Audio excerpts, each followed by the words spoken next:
For centuries, the world has used various outlets to learn and understand current events.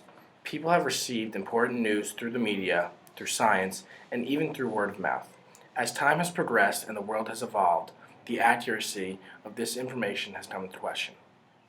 A new study shows how sugar might fuel the growth of cancer. A new study shows late-night snacking could damage the part of your brain that creates and stores memories. A new study finds pizza is the most addictive food in America. A new study suggests hugging your dog is bad for your dog. A new study showing that drinking a glass of red wine is just as good as spending an hour at the gym. In the scientific community, the concept of peer reviewing has become widespread and is often required for published articles. But where does this requirement for peer review come from, and how is it affecting the legitimacy of scientific inquiry? Let's take a look.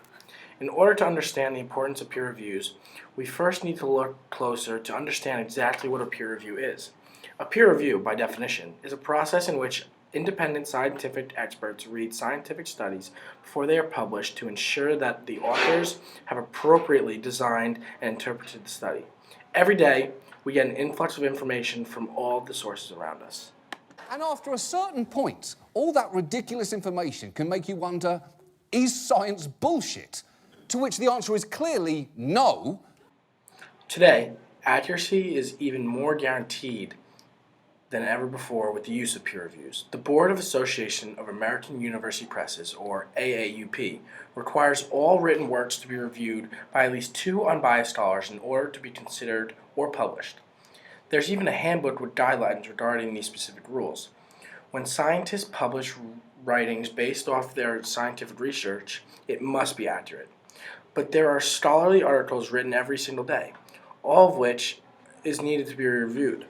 How is this process considered fair, and how do scholars ensure that this stays fair? Well, good luck with all that. The scientific community takes a strong stand against biased reviews. Experts suggest that peer reviews should turn down the opportunity to peer review an article that is out of the scholar's comfort zone or realm of expertise. A lack of competency in a subject will lead to an inability to review it. It is also recommended to turn down any articles written by a known colleague to avoid any bias.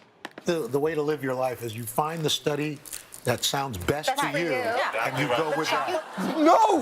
No, no, no, no, no, no, no! In order to drive the message home, let's take a look at the process of becoming a peer reviewer. The ability for a scholar to peer review an article is seen as a big opportunity in the scientific community. Peer reviewing scholars can gain access to new theories and information when they review an article that a peer believed they were an expert in. The rigorous process of peer review has become widespread across not only science, but an array of other disciplines. Although it's not easy to be considered an expert in peer review, different specializations allow for the guarantee of the best scholarly work possible to be published.